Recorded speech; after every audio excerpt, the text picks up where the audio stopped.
Good afternoon everyone, my name is Lewis. Welcome back to the channel. I hope I find you all in good health. Today I'm going to be talking about some of the albums I've been listening to recently. I'm going to talk about each album in turn and why I would recommend them to you.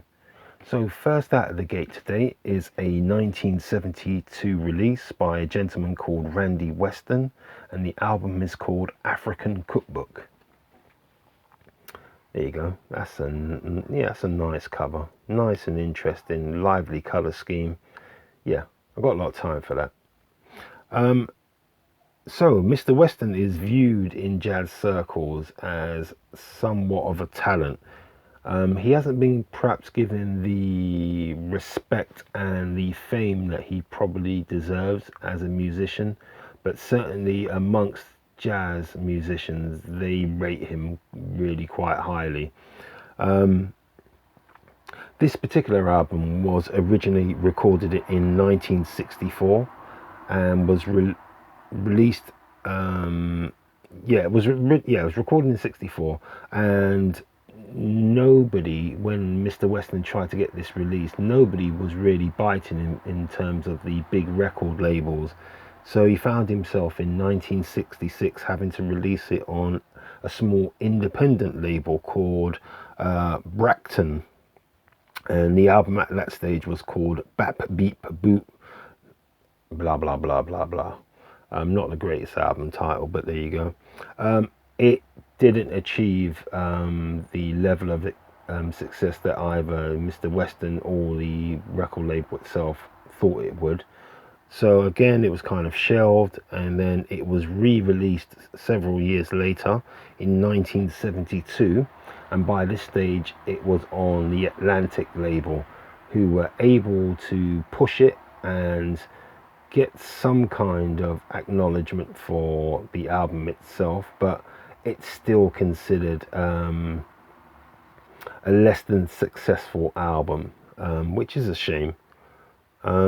I think part of the problem with this album is that it's slightly ahead of its time because of its African motifs, which are in part, which take up maybe about a third of the tracks, maybe a half of the tracks on the album.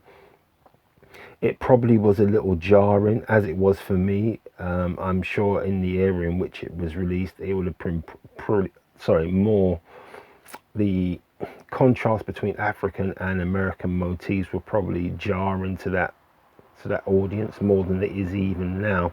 So hence that's probably why the sales of this album weren't as good as some people and many people would have hoped for. So I think that's partly the explanation for it. The other problem with it is from a technical aspect, and it's the transitions from the tracks which are of African leaning and to the traditional US style jazz tracks. It's all very clunky. It doesn't work for me. So individual tracks in and of themselves may be good, but when they're formed into an album, the narrative is it's non-existent. There's no flow to it. It makes no sense. So yeah, you have to separate out, do I like this track as opposed to do I like this album and how it was put together. I think that'd be the most useful way of seeing it. My overall my feelings were that this is a nice piece of jazz. Nothing wrong here. A little inconsistent but nice. I haven't changed my mind. I would say as well that it's probably less than the sum of its parts. It could have been better than what it actually is, considering the musicians on this album. And the musicians who are on here are Booker Irvin on sax, who does a magnificent job. He's accompanied by Ray Copeland on trumpet, again, who does a really good job on this album. You've got a gentleman called Danny Ray, also known as Big Black, on congas, an interesting character. I like the nickname, and when I have a brief look up at well, brief bit of research on this gentleman called Big Black. He seems like quite a character, so I will be looking out for him in the future.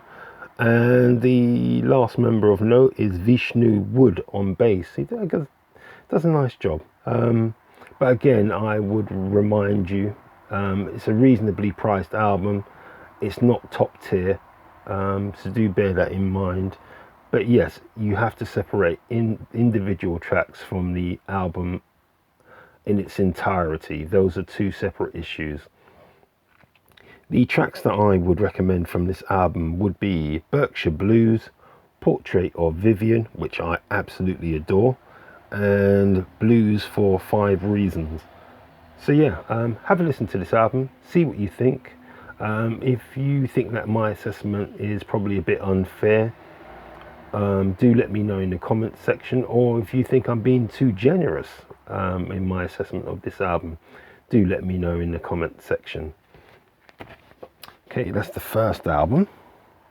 The second album today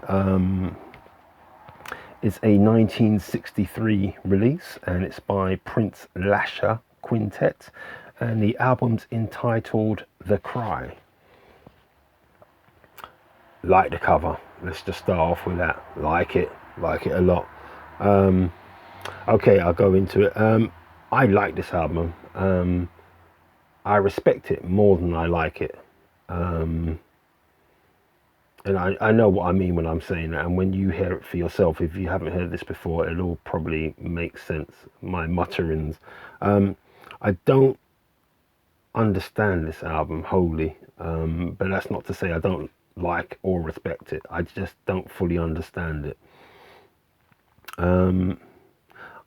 I've got a feeling, in contrast to the African Cookbook, I have a feeling that the way that this album was put together, the composition which were chosen and where they were placed on the album is wholly deliberate. A lot of thought was put into it, because there is a strong emphasis on the contrast between tracks which are light and shade. It's an interesting way of going about it. Yeah, it's something to behold anyway.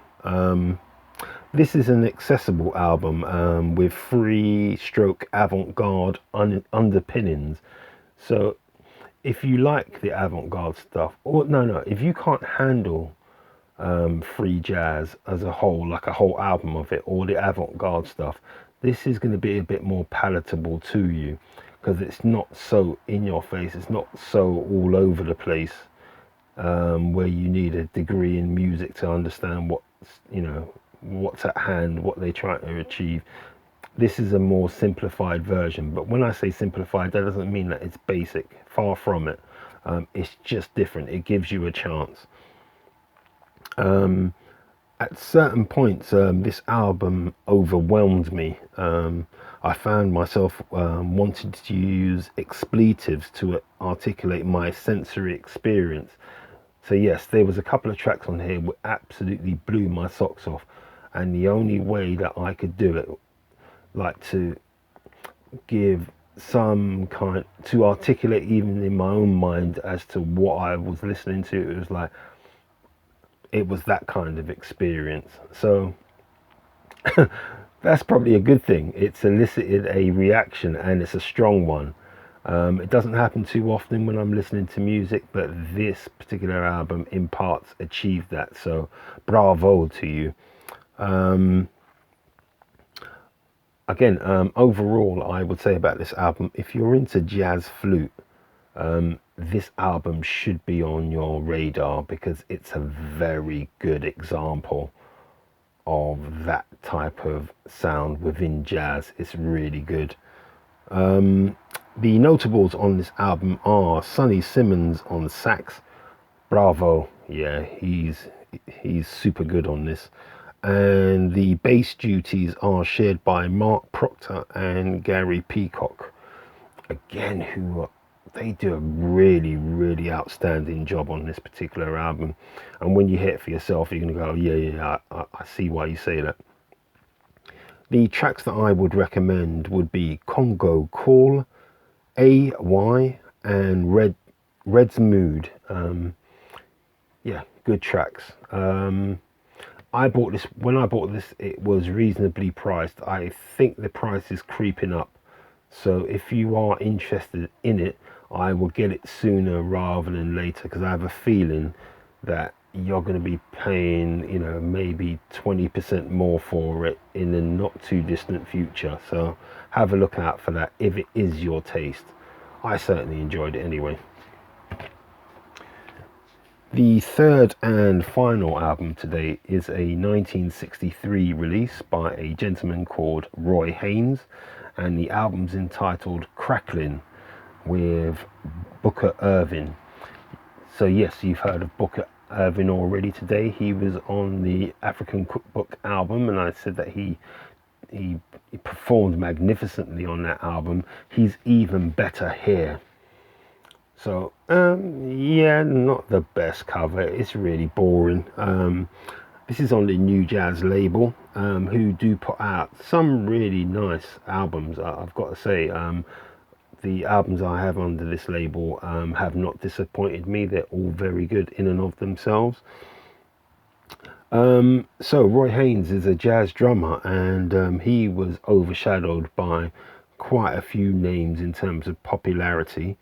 But again, like Randy, I forgot his name already, Randy Weston, within jazz circles, he's considered a musician's drummer. So, yeah, it's unfortunate that sometimes that really good talents don't rise to the top. It's just the way it works sometimes. Yes, and Haynes has pretty much worked with, when you read his biography, he's pretty much worked with everybody, and everybody who's worked with him, their one thing they took away from the experience with him is that the dude could play. There was no doubts about it. Haynes is famed for his musical intelligence and his use of a 4-bar break in his drumming style. Yeah, okay. I don't really want to comment on that because that's beyond my technical ability. I know what I heard and I liked it. From the technical standpoint, I can't really comment because I don't quite understand what they're saying. But there you go. The compositions on this album have nice transitions between the modal, blues, and ballad style of jazz. And it does much more effectively than, again, if you compare it with the African Cookbook album, this is more seamless. It works a lot better. It's a much more enjoyable transition. One of my comments was, it's easy to overlook or misunderstand the intricacies at play here. The seeming simplicity was hard fought for. Yeah, it's these are really good musicians, and they make what is technically complicated. Yeah, their playing of the compositions are, yeah, they're sophisticated, but they make it seem super easy, and that's a talent in and of itself, which I can respect. And yeah, this album, that's how it is. Superficially you think that, oh, that's like, yeah, anyone could do that. No, you couldn't. Not everyone could do that. So yeah, again, a magnificent performance by Irving. I'm gonna have to check out more of this Booker Irving's back catalogue because I've never really heard of him, and I do seem to have quite a few albums where his name comes up and I kind of wasn't thinking about it, but now I'm really gonna have to seek him out. I've got a feeling that he's going to be a rabbit hole of, if you can find his work, it's going to be expensive. I got that feeling, but hey ho. One of my concluding thoughts were, I would say there is a cleanliness to this album by way of sound, a purity. It's like spring water. Okay, but that's what that was my own kind of interpretation of what was going on. I'm willing to stick by that. This is a Rudy Van Gelder recording, so you know it's going to sound absolutely terrific, and it does. The tracks that I would recommend are Dorian, Sketch of Melba, and Under Paris Skies. Yeah, 3 really good tracks there. So that's the final album for today. I'd like to thank you so much for listening to my musings. If you agree with me or disagree, please let me know in the comments section. Feel free to like, subscribe and share. Please tell your friends about this channel as well. It's small and intimate and I quite like it that way, but yeah, if you think that there's anyone else out there who might enjoy my content, then yeah, please send them a link, or let them know that I exist. The more the merrier. So until the next episode, please look after yourselves, and I will see you soon. Take care. Bye bye.